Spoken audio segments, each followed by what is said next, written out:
I just want to get this on recording because I'm helping you with something digital. Hover over your Discord, Hover over my your Discord. window. Yeah, yeah, yeah. Hover over Yeah, your let me hover window over my on Discord. Zoom, and then My you'll notice window in there's Zoom. at Yeah, the I'm top hovering right over it. hand, and then press rename. I'm not seeing that shit. Dude, I'm so tired. I can barely keep my eyes open. I reckon he only just Oh, changed it there it as the is. host. Yeah, I there it reckon he is. only just I saw activated it it as the now. host. I'm not getting my second wind yet, dude. I'm Here not we fine. fucking go. Make sure I can get on screen. Oh my God, I'm freaking yawning. I don't even know why. I'm not tired. I'm not tired. I'm not tired. Wait, I'm not wait, tired. wait, wait. We can solve that though. If you fucking bring a watcher in front of me, I'll be pissed. We're never gonna play 130 the fucker. mil. 130 mil base. A Product one oh placement. bro, dude. Well, don't make me tempt me with a good Go get time and one. make Go get one. fuck. There you go. This is all still too high. Jesus, come down here. There we go. On screen. Should I get my book out? I'll get my book out. Okay, this is what peak organization looks like.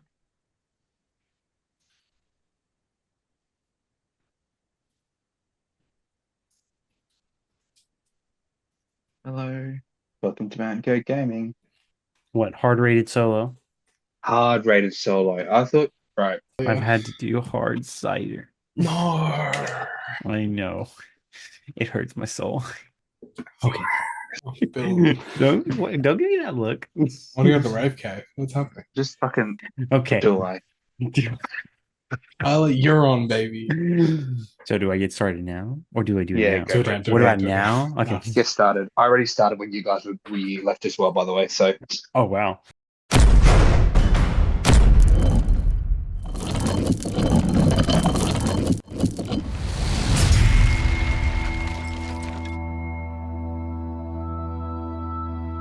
Okay, guys, it's a Mountain Goat Gaming here. I'm here with Jay, Alex, and of course myself, to present and deep dive into Battle 5 Armies, Ravenhill, and Erebor Reclaimed. Next. Hey, so if you haven't already, make sure to like, subscribe, ring that bell, make sure to comment in the actual comment section. We want to interact with y'all as much as possible. In addition to that, please join the Discord. We'll be on consistently. But yeah, otherwise, we'll go from there. Next. Now, if you haven't already, please go to Bard's Table or Oz Wargaming to get as many 3D printed models for MESBG as possible and other game systems. Make sure to use code GOATS. That is spelled GOATS. Make sure it's in all caps. That's for both of them. They typically have different constant discounts going on, so yeah, be sure to utilize them. Next, so I'm just gonna break down the Battle 5 armies. The let's just say elves can lead elves, dwarves lead dwarves, Lake Town lead Lake Town warriors. Eagles are led by either Radagast, Gwahir, or Beorn. And then the Battle of 5 armies may not include more fledglings than Great Eagles. The army bonus is rerolling ones when making strikes when they are involved in another combat with a different racial keyword than themselves. Now, does the involved in combat mean that the spear supports also get it as well? I'm pretty sure it doesn't say do. engaged in combat, just says involved. So Involved, yeah, right? Not. Yeah. Okay. Now, Erebor Reclaimed. Now, this one has any infantry hero in this army may declare heroic march, even if it's not listed as one of their heroic actions within their profile. Additionally, infantry models in this army list can still charge after participating in a heroic march. With this as well, still has the family ties rules that you have in Thorn's company. So it applies for Fallen Dwelling, Killy Philly, Biffer Bofer Bomber, Ori Nori Dori, Oing Gloin. And I'm pretty sure they can interchangeably use Might Will Fate because of it, correct? Within 3 inches, yeah. Cool. And lastly is if your army contains only heroes, then friendly models may reroll any 2 wound rolls of a natural 1. Okay. And then we have, last but not least, Ravenhill. Alex, you want to take that away because you played it a lot more than myself? Yeah, sure. So, Ravenhill, you must take Thorin. He's always the general, and it's all one warband deployed together. There are a couple special rules that make this really fun. So, Orcrist, Legolas starts with Orcrist, and you don't pay any points for it, which is awesome. Fantastic weapon. Oh, hell yeah. Additionally, start of any fight phase, if Legolas is within 6 inches of Thorin and Thorin is in a combat, Legolas can throw Orcrist to Thorin. From that point on, Thorin will carry Orcrist instead. The line of Durin means Thorin is treated as a 6-inch banner, which means if he's knocked prone, the banner will turn off. But he does count as banner VPs if he's alive at the end of the game, which is fantastic. Keely and Philly also go up to 3 attacks. Also fantastic. The King's Protector, if Thorin's in combat, it's essentially the same rule as Sam and Frodo and any other heroes that do this. If Thorin's in combat and Dwalin is within 6 inches of him, he may declare a free heroic combat. He then has to move to either join Thorin's combat or get as close as possible. Legolas goes up to fight 7, 3 attacks. Additionally, Tariel gets to reroll all failed strikes. Fantastic. And then the best rule of them all, Bilbo can throw his stones as a throwing weapon and reroll all failed to wound rolls when doing so. Fuck yeah, Baldo on on the move, baby. Yeah, it's just that's it. Lots of little changes to make an all-hero army work. Not bad. Next.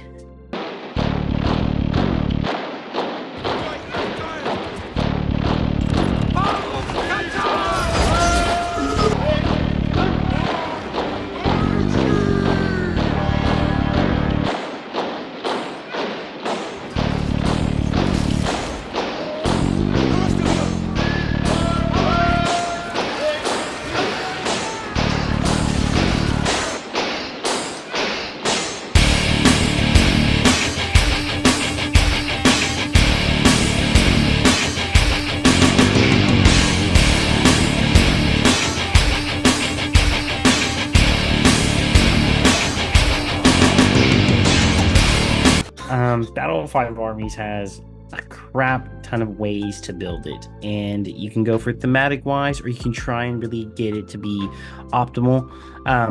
But we'll quickly run through. Thorin, as the king, drops to 1 fate, gets to fight 7, which is fantastic. Has the option for Orcrist, becomes fearless with Hatred Gundabad. Yep. He is treated as a banner, and he gets free hero combats when he charges. 130 points, D8. Fantastic. Yep. Killian Feely, bit underrated. They go to 3-2-1, which is fantastic. The extra might's nice. Yep. Their combat synergy is just one of the most boring, ineffectual. Like they swap and then they get a reroll and the dual roll. If they have to be within 1 inch of each other to do it, though. Yeah. Sure, whatever. You're paying 70 points for them. Balin is better. He drops to 1, so he's a 1-3-2, spending the will to reroll priority. These are all Swarm Protector as well, so they don't have to do courage checks as long as Thorin is alive. 2 attacks with defense. Sure. Dwalin, 3 attacks, 3-2-2. Oh, no, sorry, 2 attacks. But he has the option to either use Grasper and Keeper or go to 2 attacks with 2-handing. He can do the old school Piercing Strike, +1 strength if he wins the fight, minus D3 defense if he loses. And he can never be unarmed. He's burly and fearless. That's good. Biffa. Biffa has his embedded axe. If he does one, he wins a fight, does 1 striking and wounds with it. He goes out, start of every turn, you can, or start of the move phase, do an intelligence check. If he passes on a 7+, he has to call a free heroic move. Do we need to take a second to talk about Biffa? Yes, we do. Okay, we do. Absolutely, we do. So Boffa's rule steadfast says, whenever a friendly Erebor hero within 3 inches of Boffa is affected by an enemy special rule or magical power, they may roll a d6 on 3+, the model will ignore its effects. In the case of a magical power, any resist test must be made before using this special rule. He can also take a Troll Brute, which is fun, but let's talk about steadfast. Tyler? This is it's crazy because I don't think we didn't have this problem last edition because we all had some common sense, right? And common sense in the sense we never took this man. Didn't have a real donkey. Right? But now with this current edition, people are starting to inject him into certain lists, and all of a sudden he has a reasonable place in terms of knocking out magic for the heroes within Erebor claimed, as well as just niche special rules for that other armies have, or gimmicks within other armies that he can potentially negate on a 3+ for him and any of the members within 3 inches. It's pretty insane. I mean, there's talks that he can stop the trample of a Mumak. There's talks that he can stop and negate the monstrous charge, The cavalry or charge. the knockdown ability from both of the monstrous or cavalry charge. It's a very Harbinger is also a really interesting one. Yes. You test for that once at the start of the game, and that's it. Is it every turn? Is Or it every every time you have to turn? take a courage test, you have to do it. Yeah. It's interesting. It needs Does to it- be reworked. We need does- a list. because We it need a doesn't. list. For me, the craziest one, in my opinion, is the surprise attack for what is it, Azal's Hunters? Because it Oh, stops you shit. doing heroic moves, and it stops the model, not the player. It doesn't stop Yeah. the player. It stops the models within it. So does it? Is So it each it- one gets a 3-up to be Does able to it- call heroic moves on the turn. that you do the surprise attack, right? So it's That's not very look, surprise-like, is it? that's Not very crazy. surprising at Wow. all. Look, clarification's key. Clarification is key. We'll get that. We'll get that in a year. So, but In the coming months, anyways, brother. We'll keep racing through. Bomber, he's 3 wounds with heroic defense. He can't call heroic moves. No, wait. Yeah, he can't call heroic moves. He can restore will to people within 3 inches. The best bit, he's dominant 2. Ori, who is actually a chat in this list for 50 points. It goes up to 2 attacks, 2/2/2. And remember, he's sharing stats with Dory Nori and Dory as well. So when an Erebor hero within 6 inches of the line of sight slays an enemy hero or monster, that Erebor hero, and I hadn't read this, I don't know if you guys know this. So the hero in that combat may immediately regain a point of either Might, Will, or Fate. Yep. If they're unable to gain the point of Might, Will, or Fate because their stores of each are May full, choose a different. they may one. choose a different hero within 6 inches of the line of sight or to regain it instead. Doesn't have to be in the combat. Doesn't have to Nothing, be just him. random ass person. Does Additionally, it just- protect the does young. it just say hero, like Erebor hero, or just Terrible hero? hero. Okay. But still, the fact you don't, as soon as that person is already full, you just bounce it to someone else is Yeah. nuts. Protect the young. Other Erebor hero models within 6 inches of Ori do not suffer the -1 penalty to the dual roll for fighting with a 2-handed weapon. Early. That's Thorin with Orcus. That's Gloin. That's Dwalin doesn't care about it. That's Balin. But Ballin, That's Beaufort all of- himself. Yeah, I'm trying to. That's Biffa. That's Bofa. That's Bomber can because he's got a 1.5 flail. Dory. That's not Ori himself, but it is Dory. That is not Oin, but yeah, Gloin. Technically, Dwarf Kings. Mm. It's Mhm. pretty nuts for 65. So for 50 points, He's don't see a world in fucking which you weird. don't take him. One of Tyler's favorites and becoming a fast favorite of the community. Nori for 75 points, 2/2/2 with 3 attacks, throwing weapons, defense 9 Roar with for Why? some reason. Why? Can't be unarmed, has strike. If he's carrying an objective, he gets to reroll all failed to wound rolls. However, he can never pass it along. I don't think you care. This guy's just a nutty dude.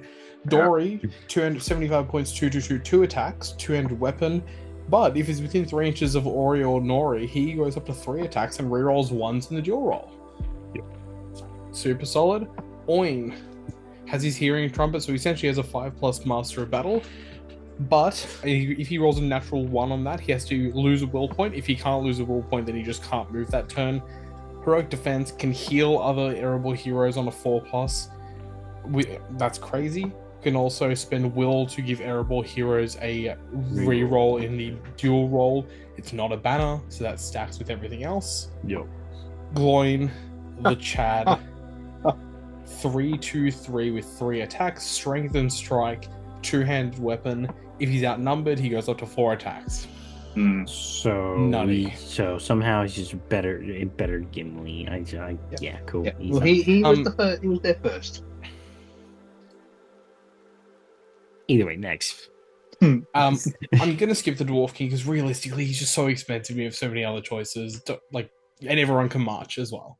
So you're So not that's taking him from march over. that's obviously for Erebor acclaimed. Erebor acclaimed. So The that's fine. one he's thing I not think even- we I'm just going potentially by- like glossed over here is Beorn. This Yeah. is like Beorn's list to shine in. Yep. He, like 8-inch moving bear, strength 8, D8, 3 attacks, 3 wounds. He's got the 3/3/3, dominant 5, burly. Like this bear is just ripping, tearing, and carving shit up consistently. So all the crazy rules that Alex has just read through, you compare that with the fucking bear. So at the very minimum, I don't know about you guys, but I'm starting to just look into Battle of 5 Armies now because I want to take it. It is very overwhelming to start with this list. Anyway, This feels right? like once you try out the other list, this is your way to put them together. Yep.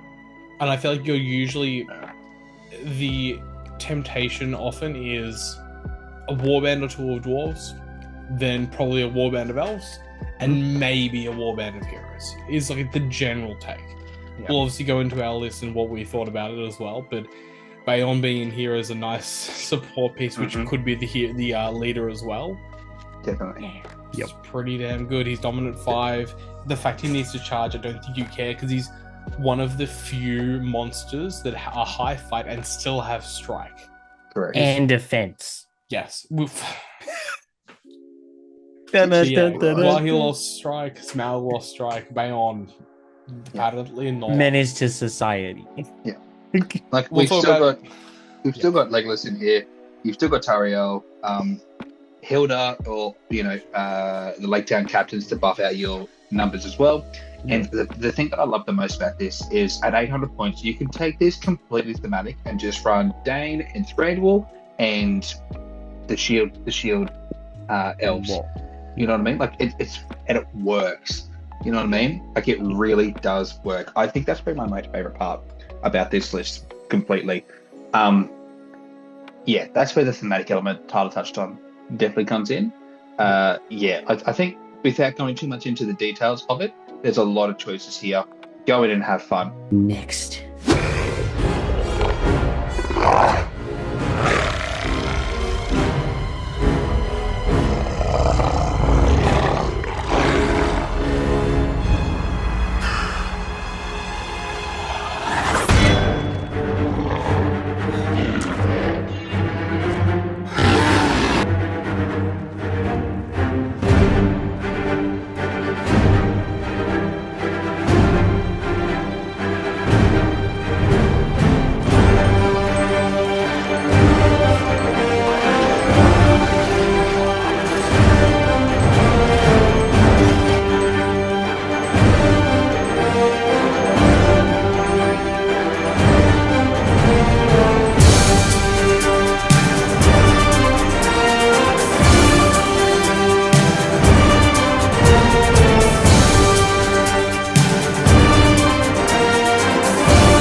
We've touched on this already with a lot of the characters already. Are there any major changes stat-wise for these guys at all?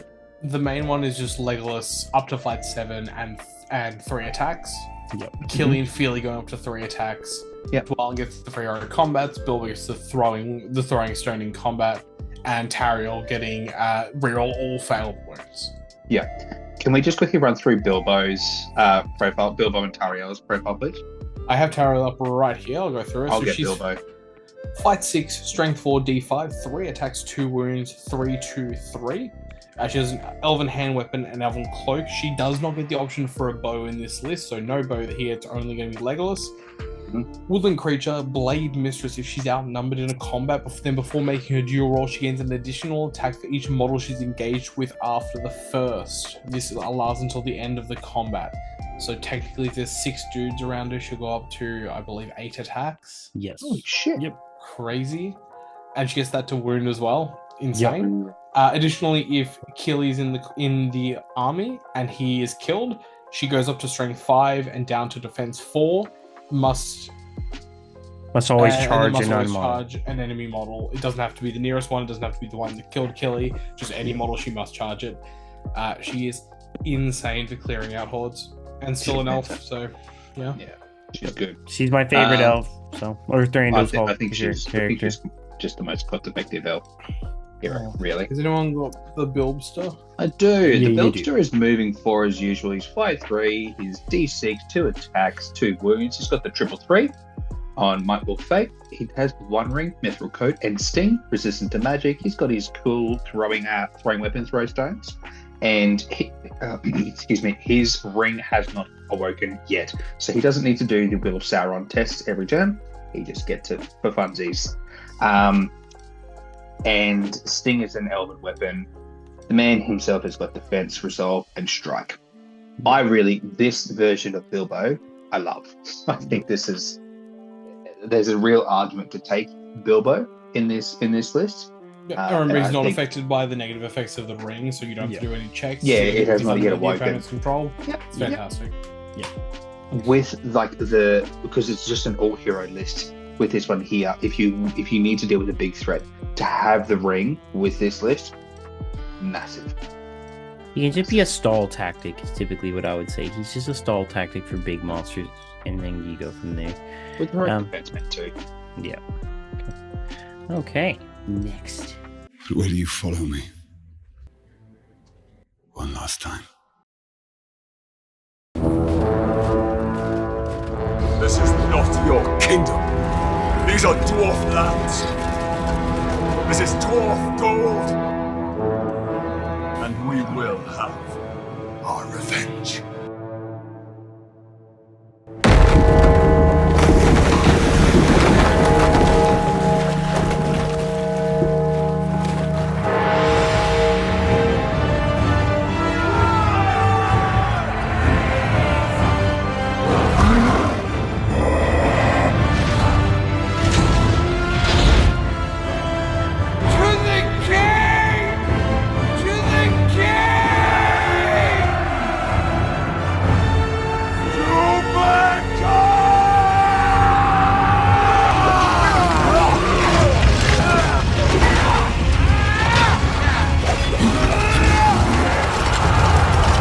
I feel like we've touched on all of this already. Just Yeah, Dain and It's the just Ironfoot Dain train stuff. that we just have to. So I'll run through Dain real quick. So Dain did get some buffs from last edition. Obviously now he's fight 7. Still 3s across the board. Still has March, Challenge, Strike, Strength. Burly, Fearless. He has the Lord of the Iron Hill special rule, which doesn't require him to take him or other dwarves within 12 inches to take courage Iron checks. Hills, I believe. Oh, is it Iron Hills? Oh, yeah, friendly I will Iron Hills confirm, but models. yeah. Yep. Yeah. And then he has the Fiery Temper, where once he kills an enemy model, he must charge for the remainder of the game. He has Fearsome Charge as well, so once he charges in, he does cause terror. And then he has the cheeky rule of he can headbutt a person when he's an infantry model, right? Must be 25 mil base. Yep. Yeah, so when he's an infantry base, 25 mil base, if he does not successfully kill him, he can choose an enemy model and try to knock them prone on a 5+. Definitely fight 7, D8, Burly, Strength 5. I'm like, Every oh, defense 7 hero is quaking in their boots. Dude. Also, heroic strength on the cards is there. Oh my god, he's wounding He's something something- too. Something Yeah. 5/5 tries to strike up to him. Let's run it. Do it. Mm. Yeah, I'll Yeah. strike. I'll strength. Oh yeah, he's just He's so nuts. tanky. He's so freaking tanky. And the fact he's Warborg again, defense 6/2 wounds yeah, means that it's far more survivable. It's not like a classic horse that just goes down after one hit. yeah. It's really nice. It's nice. You just don't get it in Erebor Reclaimed, but in Yes. Battle of 5 Armies, you definitely do, and in Iron Hills as well. So And I will say, I think like he's 185 points with the ball.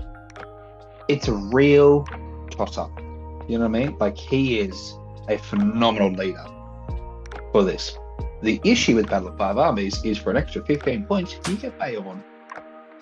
it's a toss-up. I'm gonna be very frank. It's so hard. It is still the That top. small base just does wonders. It's just different because Beorn doesn't get affected by heroic actions of others. So versus That's fair. Dain, at least when you do a heroic move and he's in the actual 6 inches, you proc him. So it has its ifs, ands, or buts, but you go from there. Next. So let's just jump into the general tactics of it. I would like to start with Battle of Five Armies, and then work our way to Assault on Raven Hill, and then finally to Erebor Acclaimed. Battle of Five Armies, like Defense of the Pelennor, Defenders of the Pelennor, that is, it completely is determined, your playstyle is determined on what paradigm you pick, what heroes you're choosing, what you're picking. 100%, which is not the answer you guys want. So the question is, what do you want to take? I would recommend you probably want to take multiple things from multiple of the different races. Yep. The men are there to bump up your numbers. They're not going to do a heap, but those either Hilda for the +1 to wound when they charge, or the captain just to be a random D6 move battery is fantastic. Lets you get super cheap troops in. The dwarves, damage output, great defense, allows you to bring any of those dwarf heroes. You're looking at the ones that come to mind: Nori, Thorin, Dain, fantastic. Even on foot, Dain's a beast. Gandalf can also lead men if you want some blinding light and things like that. The elves, God, any of them. Yeah. Any of the name And heroes. even an on-foot Thranduil as well. On-foot Bane of Thranduil. Kings. Yep, I think Taro doesn't get the love she deserves. She is an absolute unit. As soon as you charge into 2 dudes, put a spear behind her, you're at 4 attacks base with a spear with a banner reroll. Yep. At 5/6 with Elven Blade. It's I'm just going fantastic. to interject here really quickly. Sorry to cut you off, Alex. And the fly on the wall talks a lot. The fucking debate for Thranduil on elk or no elk. Where do we sit with that? Elk is cooler. Elk is better. But, Elk is I- like elk. Look, I think. Do you want an elk or three elves? I think personally, for players that are just starting out in the game, I would prefer for you to have him on foot and just get used to just keeping him safe and putting him in the right spots. Because it'll also help you with Thranduil's halls when you just take it as an army list. When you take the elk, sometimes you get too excited to overextend him, and you put him into more risky situations that I feel is a big trap for people when they take the elk. They're like, oh, I can go in and I can do an impact hit and clear this guy and then clear this guy. And it's like, cool, now you're too deep. And when you have to really big base as well to get dudes onto him. Yeah, as soon as it's 50 mil base. Yes, it's cute with the woodland creature, but for players starting out, I would recommend him on foot. And then as you get better and better at the game, or at least placement wise and movement wise, then I would say, hey, try the elk, see how you go with it. Yep. The consistency of Blade Lord as well. So Blade Lord is again like Tariel when he is it's changed. When he's outnumbered, he rerolls 2 wound rolls of a 1 and can reroll So if he's outnumbered in combat, he may reroll 2 wound rolls of a natural 1. If he has the infantry keyword and is outnumbered, he may reroll all failed 2 wound rolls. Yeah, he gets Bane of especially Kings. when killing stuff gives him free heroic combats. Yep, It's pretty good. it's pretty good. Personally, I'm leaning towards him on foot. Yep. I love the model. Fuck, I love that model. And I feel like Games Workshop have done a really nice job to make it viable. You know what I mean? He's still strength 5 with the charge, right? Yep. With the elk. 100%. So it's still good. I just don't think strength 5 is enough of a threshold this edition specifically. We've spoken about that before in previous episodes. Strength 5 is nice, it's cute, but it's definitely not a, oh my god. You know what I mean? Yeah. I would agree. I think with the tactics aspect of Battle of Five Armies, it really just depends on what paradigm you do want to pick. We assume someone's taking at like medium to highish points, let's say a warband of each. You've got like a captain with dudes, you've got Nori with some dudes, and then you've got, let's be honest, the most common answer, Legolas. Is Legolas. Legolas. Yeah. What are you doing with those? So, to be quite frank, your Iron Hills are your linchpin of the army in the sense of they just stay alive. They're the most survivable, and they're actually your hitting power.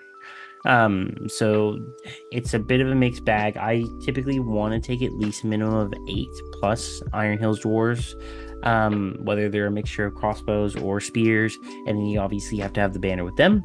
So you need to have models to be able to pass off that banner as well.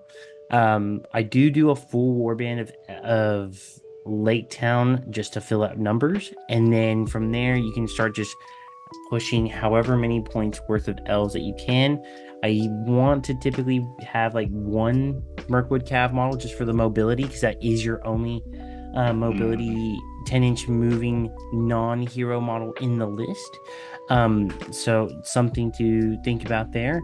But you can sometimes take the shooting war, especially with the D8 or D7 dwarves if they need to be in the front rank, and you have Legolas there plus some cheap. Still, for some reason, they hit on 4s. I don't know why. I think they should hit on 5s, but that's just me. For 6 points as well. And then you have then you have strength 4 crossbows. You can try and take a shooting war if you've really gone for the spam out version of Battle of 5 Armies. But you're generally wanting to take as much space as possible and get into combat as quickly as you can with this army, because sometimes you're just not going to be winning that shooting war. So yeah, we go from there. But you'll want, as you get the increase in points, you'll start bringing in heavy hitters that will make up for those imbalances against high shoot armies. I think one of the main things I've found, because I've heard Battle of 5 Armies a few times now, the consistency of the troops, provided the elves are in combat, is nuts. I think with the glaives especially. Tyler, how many glaives are you rocking typically? Do you have like a standard rule? Standard rule of 3 to 4. Yeah, is typically what I would want. Where are you trying to position? Like, that's specific. You know what I mean? Like, they're on my edge. They're on my edges. Okay. Yeah. Oh boy. And do you just want to explain that thought behind why they're on your edges? Why are they there?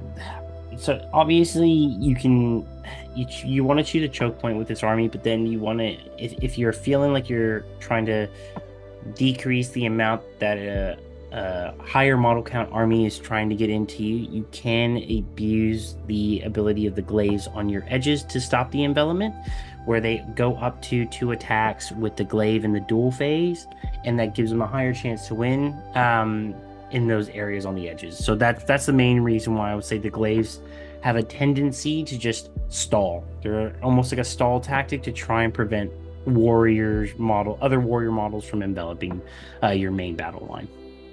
Yeah. Yep. My main question here again is, do you feel that the late town to buff out numbers is necessary, or do you feel like this can be an elite army where you are smaller but you have quality? In the current scenarios, in the current match play scenarios, no. Cool. I genuinely think you need the numbers. And look, I get they're very fragile, they're D3, but they are D4 to shooting. You still need to wound them on 5s.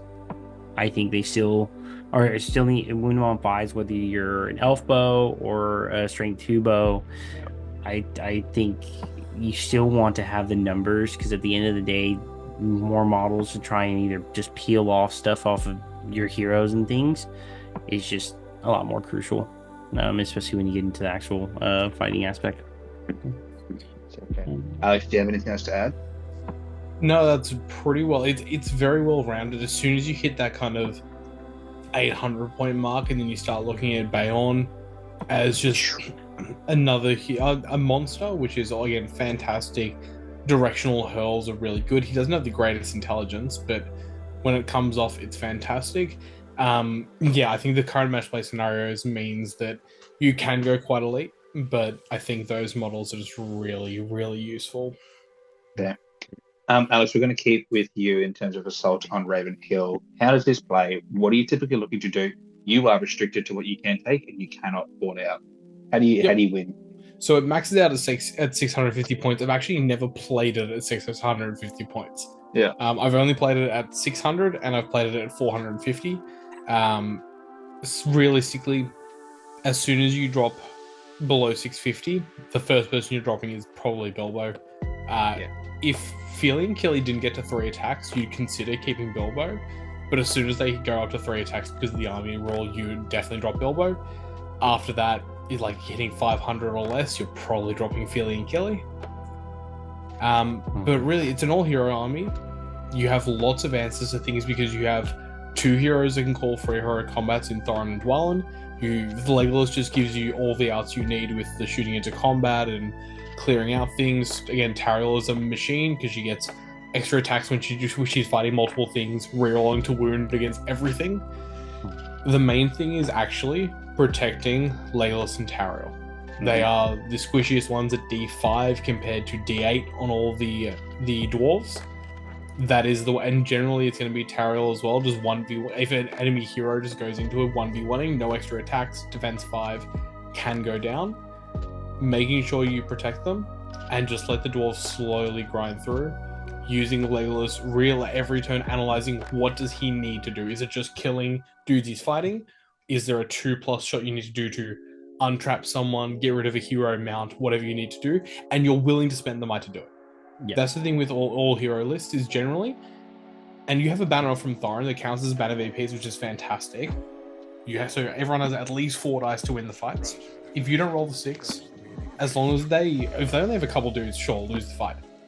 You just spend the might to win fights. Otherwise, just spend the might. It's all good. As soon as you clear off their threats, if you can deliver the majority of your heroes into an endgame situation, you're done. You've pretty much won. You just need to go get the objectives or whatever.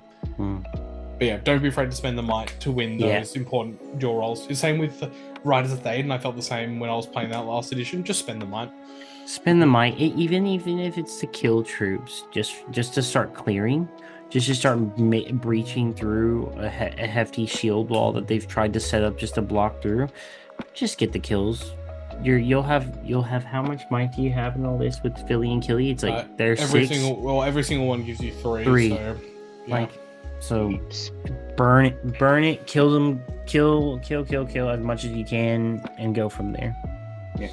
Do you ever feel like you are okay being caught flat-footed? Like you don't have to call them a move? You'd prefer to save it to win combats? The only time is if they have a bigger mounted hero.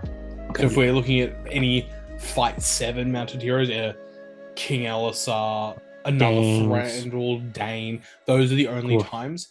But again, if it's a one wound horse with no fate, no horse lord, sometimes you take the hit, Legolas does the 2-up shot, and you're willing to spend 2, even 3 points of might sometimes just to get them flat-footed. Yeah, fair. Okay. Yep. And then finally, there's a lot to talk about, I feel, with Erebor Reclaimed.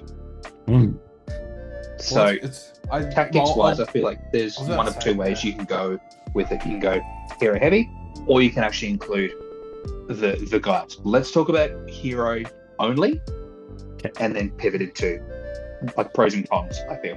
Do we just tier list the ones we actually want to take? 100%. Who's an auto? Who's the autos? Huh? Thorin's probably not. Yeah, I guess he's not S tier. The S tier take is probably Gloin. Whoa! What do we say? No, the S tier. Erebor the S tier take is Ori. Yeah, but you need the other heroes with you. Yeah. But you take Thorin. Thorin has to be on the army, right? Or no? No. Oh wow. Okay. Wait, I would still take Thorin. I take Thorin. I take Thorin and then Ori. Okay, but like then you're taking Gloin. Yeah. No, I'm taking Dory. Bro, there's no fucking way you put Gloin below them. No, to be clear, you are taking Nori and on. Dory. To be clear, because family ties is massive, but you are taking Gloin. Oh, yeah. I am not disputing that part. I'm not disputing that. As you increase points, yeah, absolutely. Like, if it's the all-hero version, yeah, you're taking Thorin, Gloin, Dory, Nori, Ori, and then whoever else can freaking fill out the points. Basically say the ones that you're looking at kind of leaving at home, to me, Biffa and Bomba, and it's hard to justify. And maybe Oin. And Philly and Killy. Oin is fantastic. I gotta be honest. I love Oin. Philly and I Killy. like Oin. Dude, it's hard to fit in. Okay, sure. But also, number 1, healing. Fantastic. Yes. Also, the Master Battle is fantastic. Have you ever wanted your Gloin to be a 4-7-4? It should be on 4-7-4. I want to transfix Gloin. Go for it, bitch. I have a 3+ cancel and 7 will. Yeah. Who gives the cancel? Both. The 3+. Both it is. Both. You just said you're leaving Boffer at home, would you, Doc? No, Biffa. I said Biffa. Boffer is kind of up there as well. The way that it's so unclear, depending on your heroes, but he's just so nasty. The things he can cancel, as long as it's something that affects your models, it's technically up for grabs for him to cancel. In 40k, it's an affectionate term called the Death Ball, and this army is the pinnacle of a Death Ball. You play this army, and you get to your win condition in your Death Ball, and then you start to get objectives. You do not try and do that in the game. Yep. There is at no point are you thinking about objectives until you've killed the necessary amount of models on the opponent's side. You're with this army in particular. You are wanting to keep track of your opponent's break and quarter as much as possible. So asking them at either the start of each turn or at the end of each turn, hey, how many models are dead? Yeah. How far are you off break? And how far are you off quarter? It's really crucial, and I know some people get a little bit like, oh, why do you keep asking me? They can get over it. You're entitled to know the model count that you need to actually kill them, or quarter them or break them, and then that can allow you to assess when to split, when to go for the board edge, when to try and just throw Nori into everyone and shield with Nori, and have the other guys just fight one guy, so you're not going to try and break them or quarter them that turn. So just things to consider and think about. Also, when you probably will outmight majority of the opponents, calling the heroic march if you win priority can be really, really beneficial at the end. So you don't have to charge if you don't really want to. I know you can still do it when you're marching, but it's still a way of potentially getting off the board edge for reconnoiter, getting to a supply for destroy the supplies, domination, etc. Go from there. We have to talk about the march though. Every hero gets march, and you can do it into combat. It catches people off guard, even though they know about it. You tell them, and then they go, "Cool, I'm gonna stand 5.5 inches away." Sick, fantastic. Is the stipulation that you have to be only hero to get the march combat? Huh?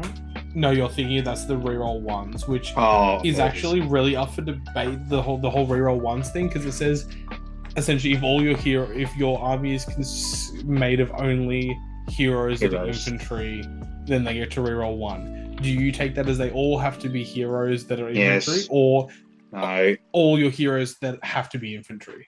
No, it says only heroes.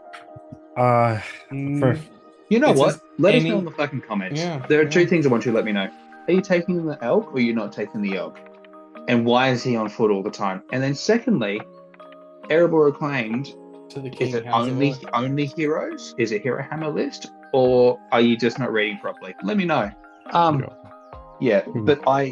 this list, for me to take this, it stresses me out. It stresses me out because it's like, if we're playing Reconnoiter and I'm versing a horde and they've got a couple of like flanking guys off, I feel like you just have to take the L and let their flanking dudes get off the board edge, and that's okay. That is okay. You have to play for the other. You also got to remember that the game, the models that get off don't count towards the breaking quarter. If they put too many dudes off the board and then they can't quarter themselves, you get to mop up their entire army, get the break in the leader, and then walk your entire army off. Yeah. So they got to be conscious of it. They have to think about it. Yeah. And again, you can kind of, if they have like 2 flanking forces, you can deal with one of them. You march over there, deal with it, jump back to the middle. You can do some stuff. Also, you do get 3 points for getting heroes off. Like one, or per each hero that you get off, that is 3 VP. So you can, if they do that where they get way too many models off or overcommit to getting as many as they can off of their board edge, you're like, cool, fantastic. That's fine. I'll kill what I can, and then try and swing it back a little bit. You may lose, and that's okay. But you're still going to have some fun with it and go from there. It's take tough, the all-hero version. Because even if it's a 40 model army, they quarter at 10. If they put 11 dudes off the board, then cool, they can't quarter. I can try to wipe everything out, put the dudes off, get the VPs, sick. If they put less, if you just get a couple dudes off, if you put just Thorin off, you get 3. Like, there's ways to mitigate. There's 3 so many ways to make it work. 3 plus plus the point, 1. plus the extra VP, yeah. So, this in my mind is the single strongest all-hero list in the game currently. If you put this head to head, so for example, today it's at a single day tournament, and I had Erebor, like I've watched Erebor Acclaimed go into Rise of the Necromancer, and literally the Erebor Acclaimed player was just spending might out the wazoo, because as soon as you kill the Nazgul, the heroes, old mate just goes, cool, you can get that back. Oh, you're full, other mate, you can get it back. I don't know what it's called. And also, you remember you're sharing stats between the family bonds as well. Oh. So you always have, in most family groups, you have one dude usually that's willing to do most of the fighting. Just start pouring resources into him. Oh, I'm going to spend a fate from Ori onto Nori. Yeah. You do not necessarily tactics, but just paint the families at the rim of the base their own unique color to make it really clear who and where they are. Well, and don't leave it unclear. Be fair to your opponent, and because they're really fucking hard to tell apart. And secondly, if someone starts rattling up, Biffa, Bumble, Womba, Bumba, it's like, shut the fuck up, man. I don't know who the fuck you're talking about. You know, like, I don't play these guys enough to remember all this shit.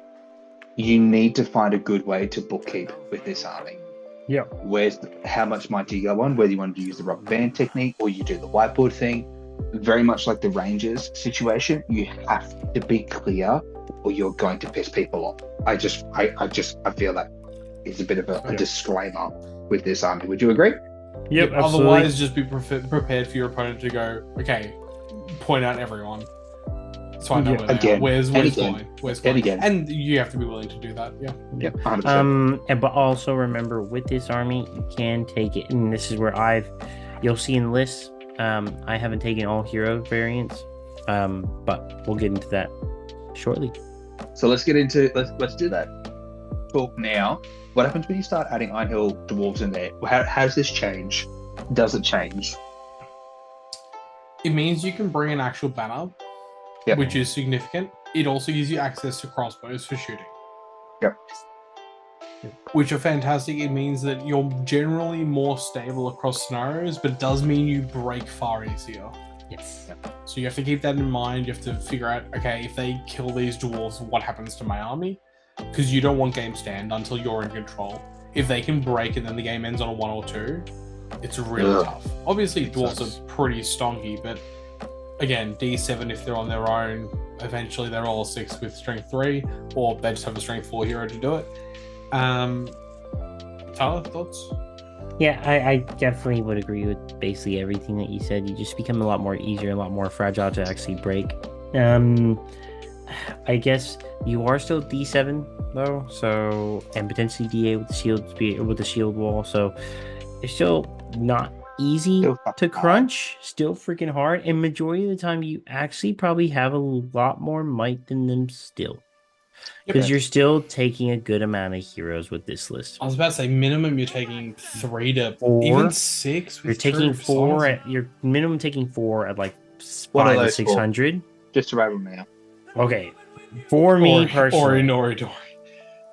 Yeah, so it's Thorin, and then Ori, Nori, Dori. And then after that, it becomes Gloin, Bofer, and then you can adjust from there. Yep.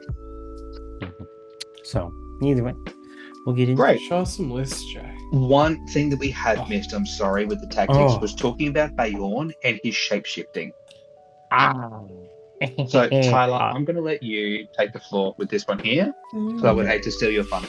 So, for some reason, I don't understand why Games Workshop's team doesn't actually address this. I don't think it should be ruled this way. I don't think Beorn should be able to do this.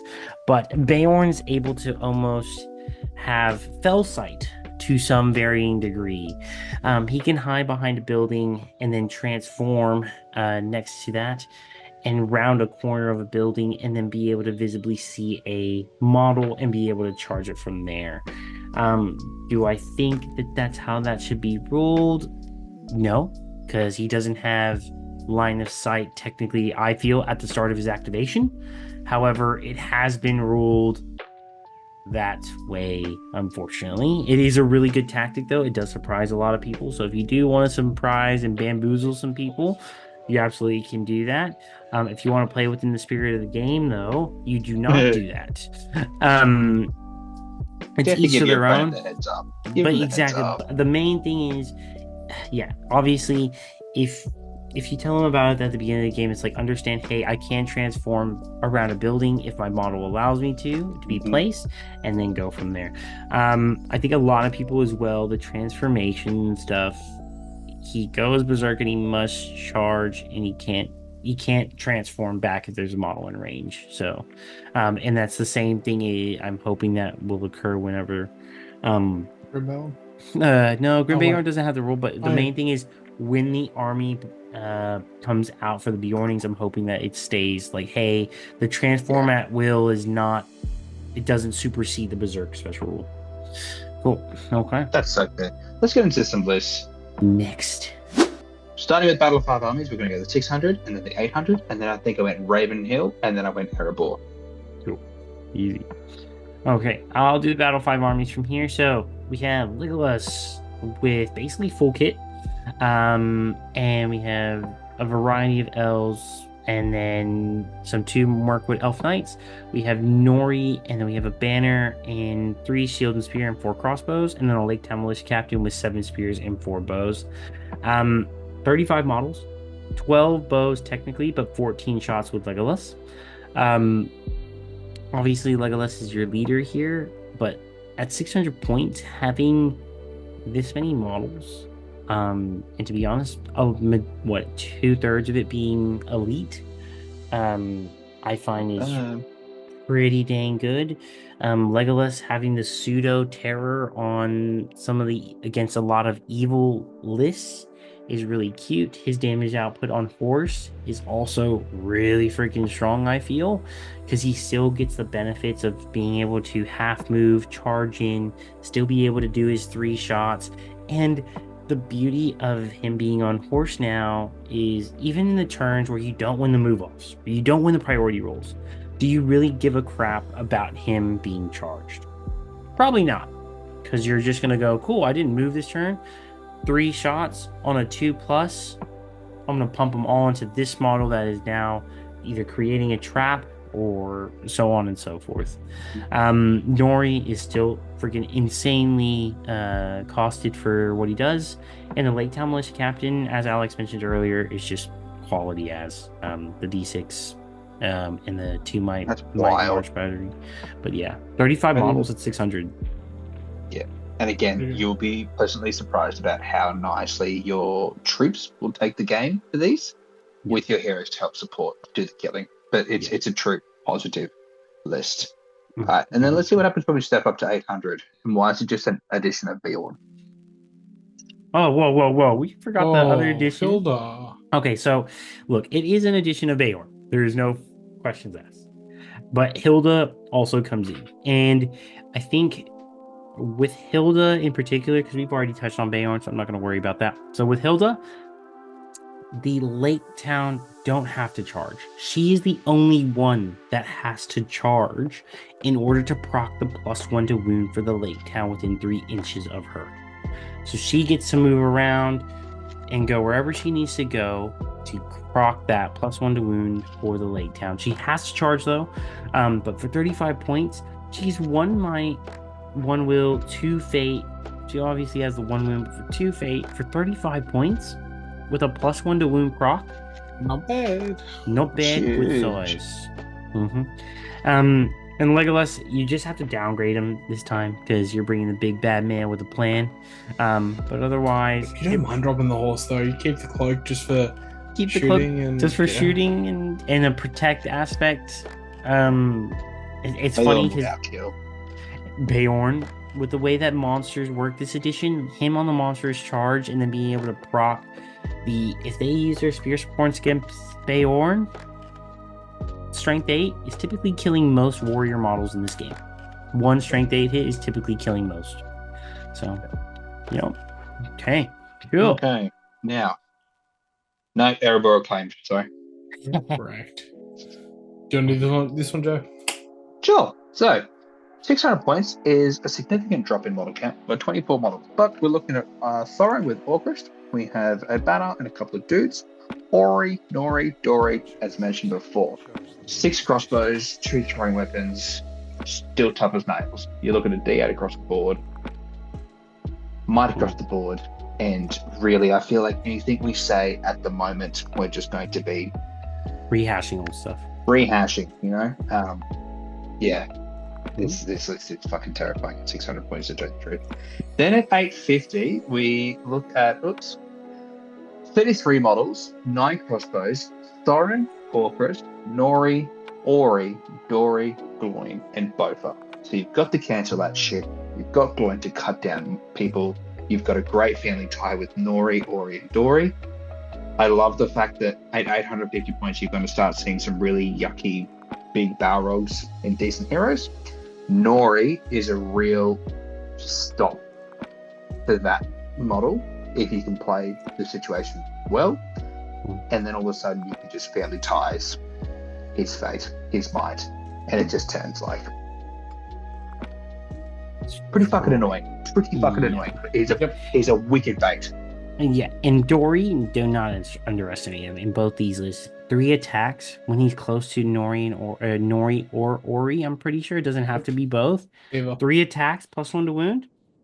He's Giga Chad. He's definitely. We're all ones in the dual roll as well. I the forgot. banner. Yes, it is nice. And typically, if you want to go all hero with these guys, 850, I'm pretty sure you're getting it. I think it's 10 members. Yep. Disgusting. Yeah, look, with these options, I've built them. Me personally, I built them because I want to have a chance in some of these other like scenarios that are just not optimal for all hero lists at the moment. Cool. That's fair. 100%.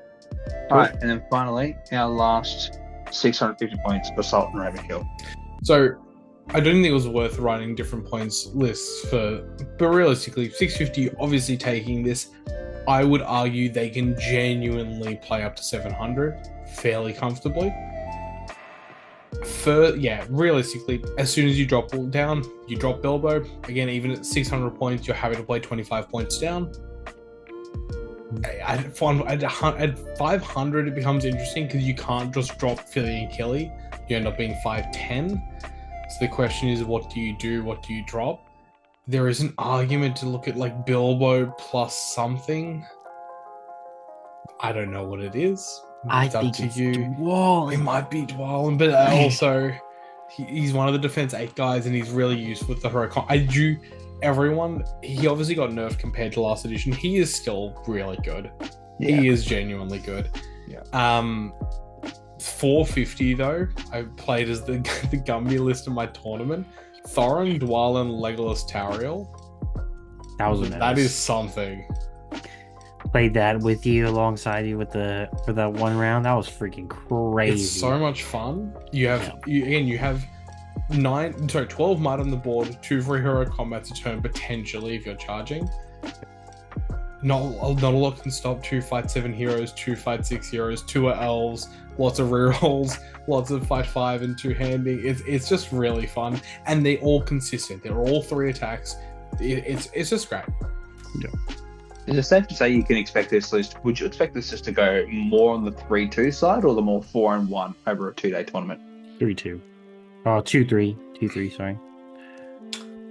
In the current scenario, Paul, it's going to be right on the border of 2-3, 3-2, depending on basically the caliber of player. Yep.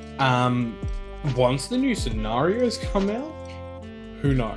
Because I think it has, again, as soon as you have Legolas in there, you have outs. The banner VP is also a massive deal. Yeah. Next. Interesting. Yep. All right. Well, I think that wraps it up quite nicely. So, if you're still watching, please don't forget to check out our lovely sponsors. Head on over to the Discord. It's a super healthy community, and I think it's great where we've got beautiful people supporting, this fantastic hobby. So get in on it. If you're not keen on jumping on a video chat with your face in it, that's okay. Just post some of your hobby photos in there, and people will either give you tips or just give you some fucking love. And I never think that's a bad thing. Yeah. From me, from Tyler, from Alex, to you sexy people out there, have a great day. Next.